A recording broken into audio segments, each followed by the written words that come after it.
Okay. Good morning. How are you? Thank you for being here. This is such an important topic.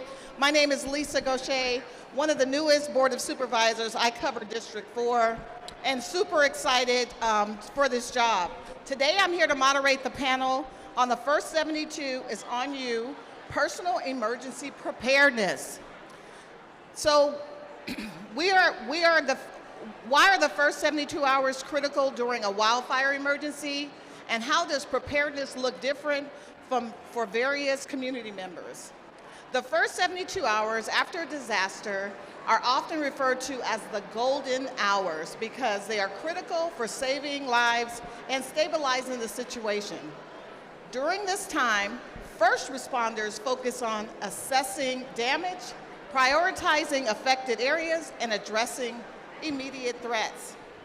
I am so happy to be joined by these three panelists. We have Betsy Burton Fireball, and if I say your name wrong, please correct me. Perfect, right.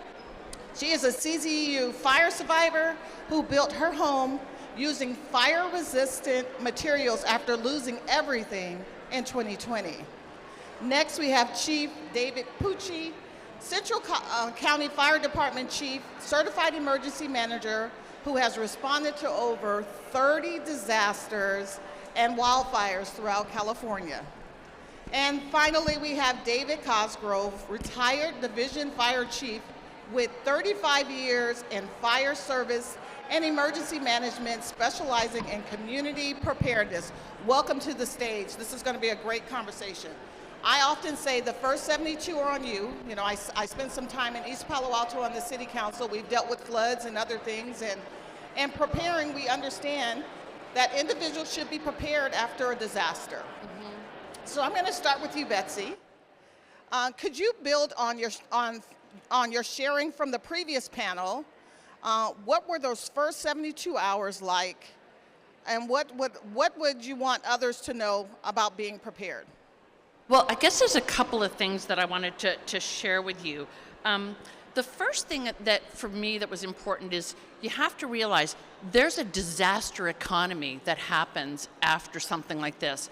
And you suddenly get money from your insurance company.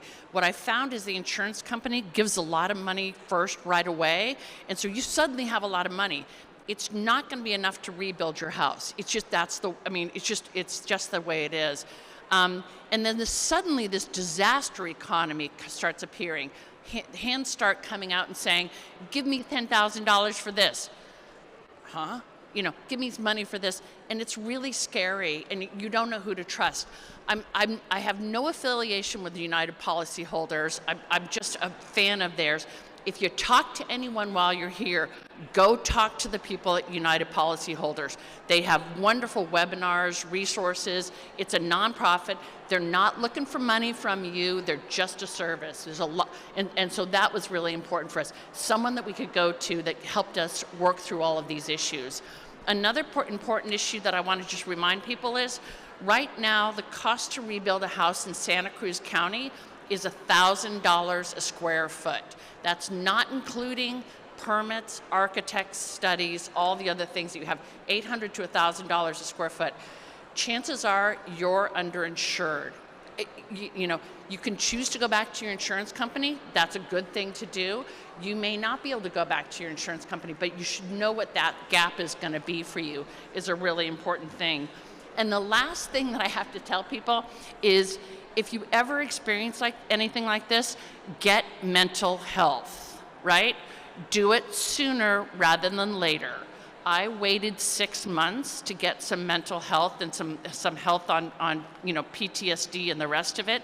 And I had an ogre sitting on my bed for 6 months who was just nagging at me. I mean, it's just the trauma and the anxiety was so strong. So my advice to people is, if you ever go through anything like this ever again, get mental health sooner rather than later.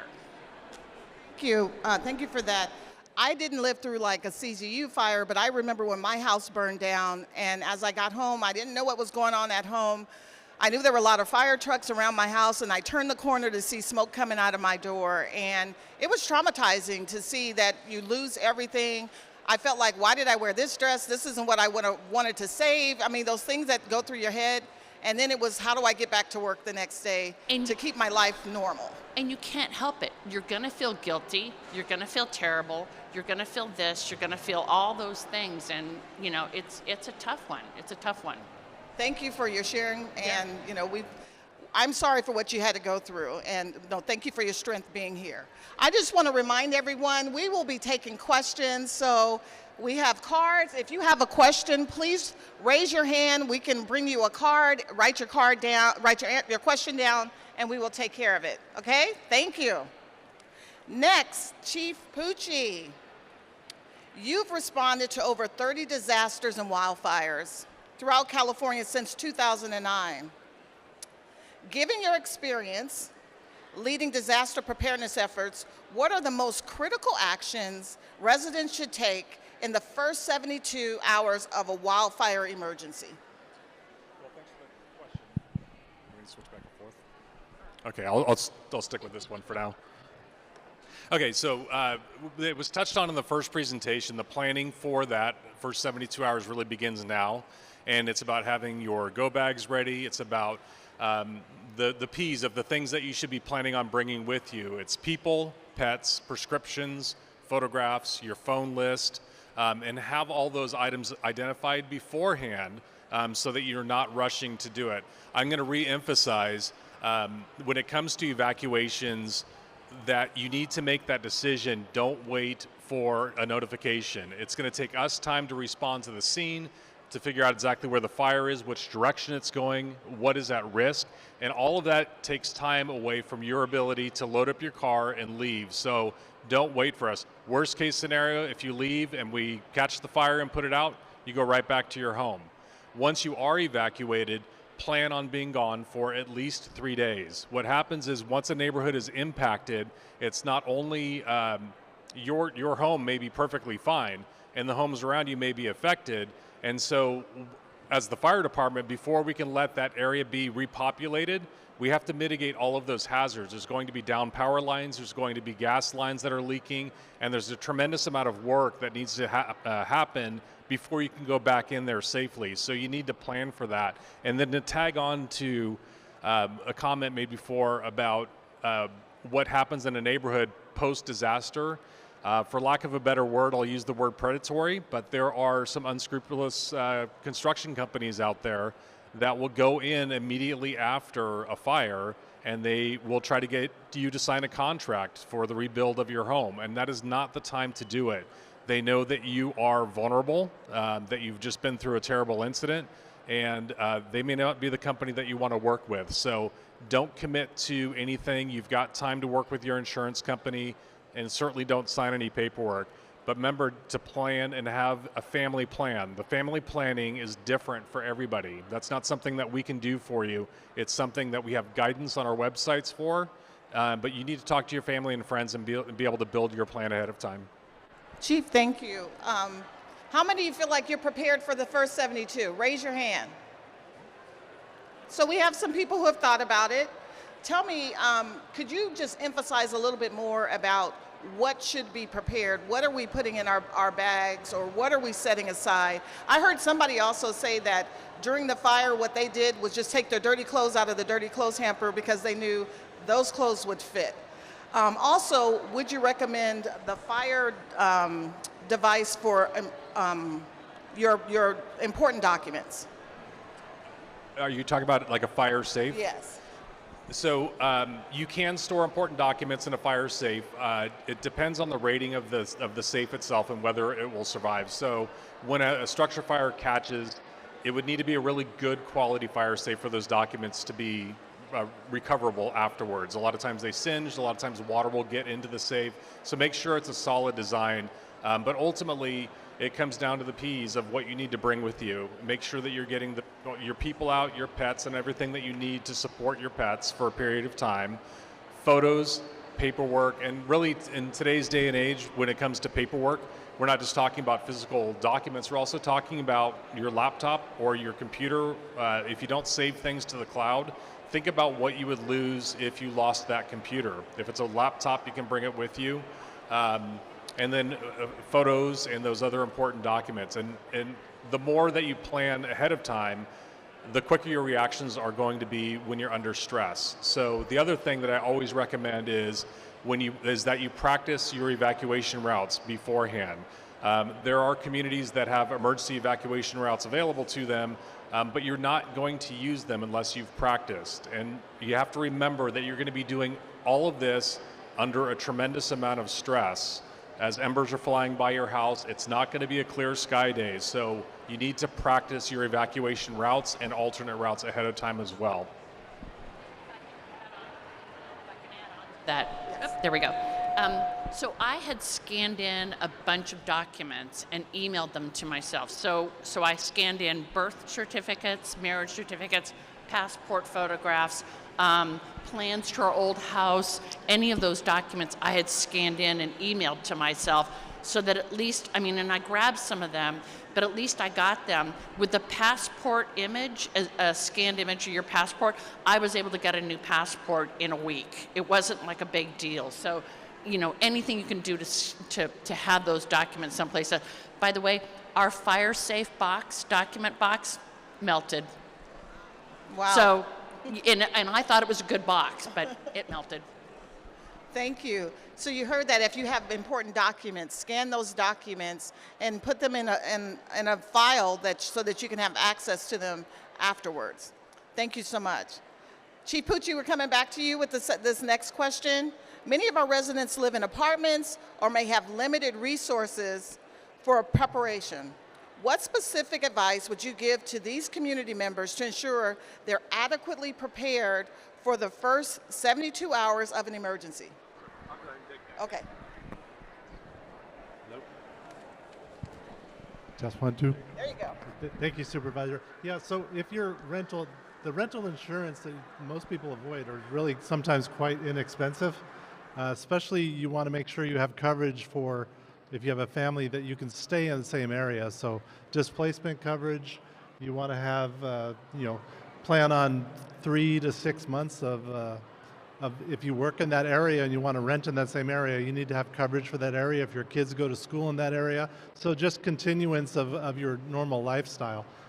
So that's one of the main things for the displacement. But other than that, everything else is pretty much the same.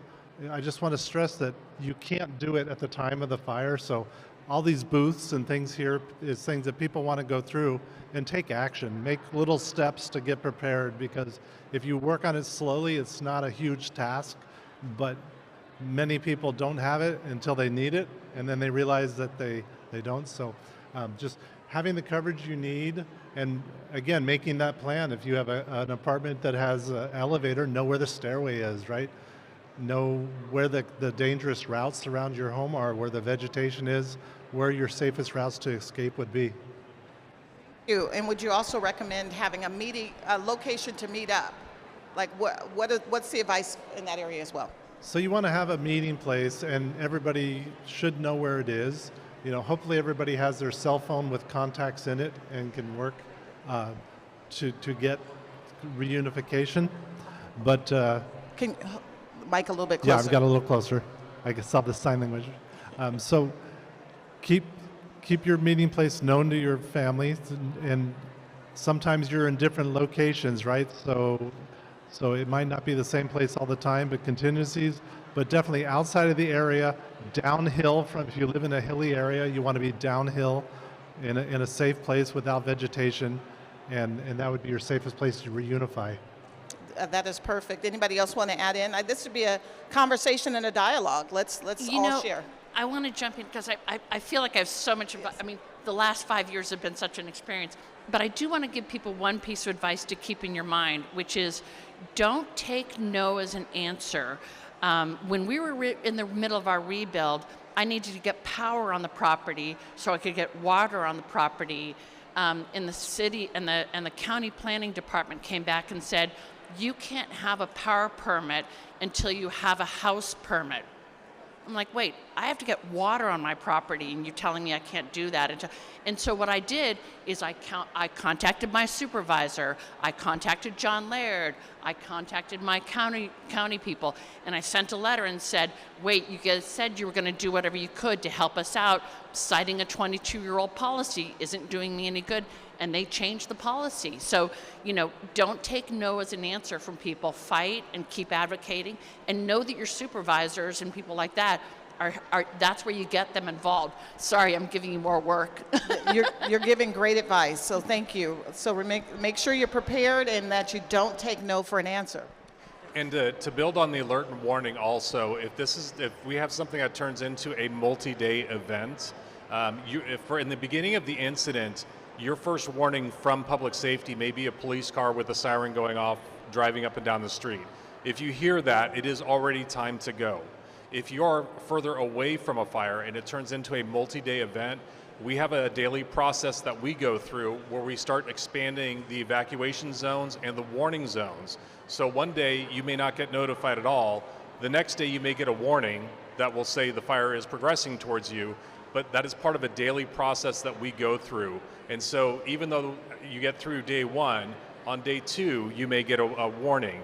Day 3, you may actually get an evacuation order. So make sure that you are staying plugged into the information that is coming out from the incident. And that's why you need to keep your phone charged, and you need to watch local media and watch our social media because there will always be public-facing information. But with escalating events, those zones continue to grow over a period of days until we get control of the fire, and then they start shrinking back down over time. Thank you. Thank you for that as well. So, Dave, we're going to come to you. Could you share your expertise on home hardening techniques and how CERT training prepares community members for immediate response during the critical first 72 hours? Yeah, definitely. The role of home hardening is to make your home stand alone, undefended. So the embers are which start most fires. So number one, the building codes and things like that, using hardened windows and building construction that's conductive to restrain from catching on fire. So that's the home portion of it. But a lot of it is maintenance, right? The leaves and things that build up around there. It's just anywhere an ember can find a receptive bed to catch on fire. So you want to make sure that you don't have a continuous wood fence line that when your fence catches on fire, it just smolders until it reaches your house and it's attached, so you start to have a home fire. So you want to make sure that everything is built so that your home can withstand the fire that's going to blow by it. Normally, grasses and vegetation burns quick and fast, but there's so much of it, firefighters can't get to every home, and then it slowly creeps into the home through the fence lines, the materials that are around there. That's why Zone 0 is so important to the state of California and going to be part of the laws. Is you can't have that vegetation within 5 feet of your home because it's really the only source that would keep your home from catching on fire from those embers. Thank you. I'm going to go to the cards from the audience. Again, if you have a question, there are cards available. Please raise your hand and someone can bring you a card and we will try to get to your questions.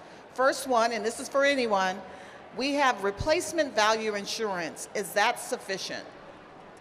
It depends. So, is this mic on? They're ready now. I think they just. All right, there we go. So it depends on what it is.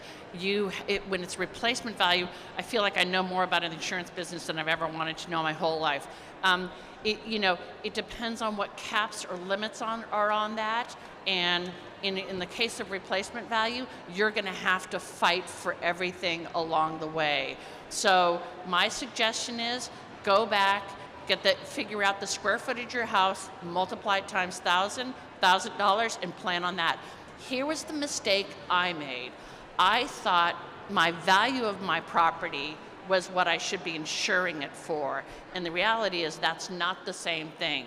The value is the value of your property. What it takes to rebuild it with new technology, new techniques, new materials, all of the rest of it is significantly higher. So, and by the way, all of those require studies, surveys, reports, planning. I mean, all of that adds another 10% onto it. So it's a lot more expensive than you may be aware. But just understand that gap, right? You may choose not to increase your insurance, but you better know what that gap is going into a situation like we had. And we had to fight. We had to fight to get our coverage we needed.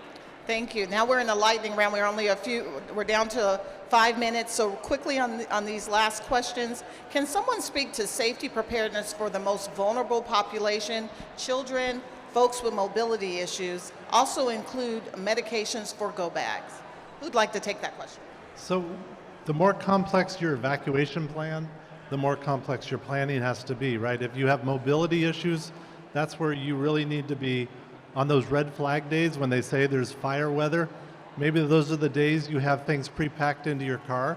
Your car is facing outward, so you don't have to back up if like Chief Pucci was talking about, the darkness and the embers that are coming down even in the daytime when the smoke's there. So have your car facing out. Have the essential things in the car already, because we don't have a whole lot of red flag days in San Mateo County.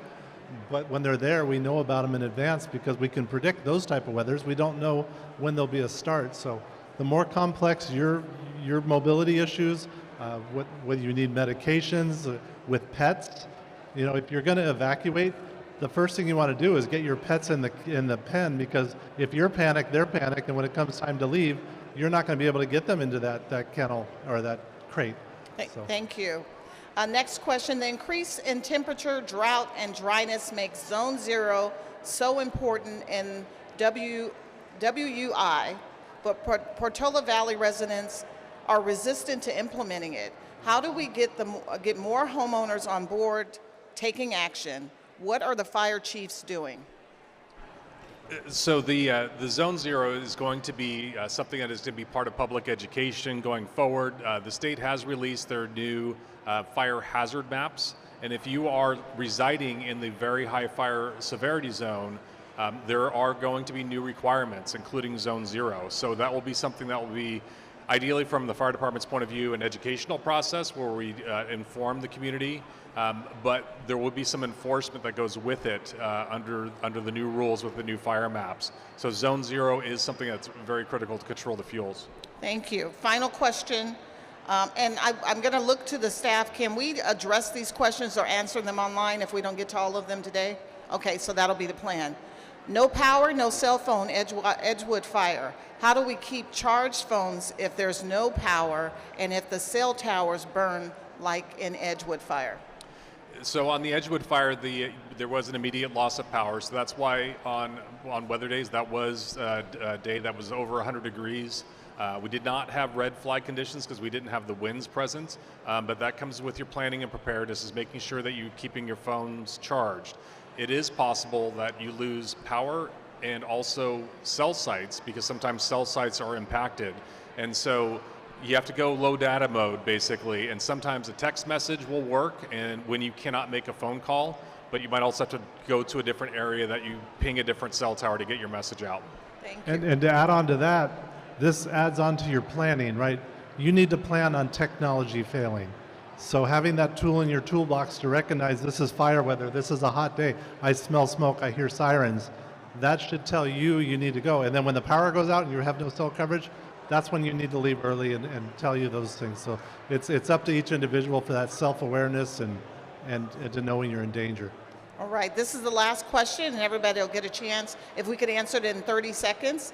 What does resiliency mean to you personally, and what is your number one practical takeaway that every resident should implement for the first 72 hours? And we'll start with you, Betsy. So I guess for me is, a lot of people, when we moved back into the mountains, people said, why are you going to rebuild back in the mountains? You're crazy. You're going to be susceptible for fire again. And my comment back to people is, if you don't think a fire is going to affect you, you're kidding yourself. And so everyone needs to be prepared. If you live in an apartment, a nice home that you think you've hardened, because we thought we had ours hardened, you're kidding yourself. So you have to be prepared for all the different scenarios.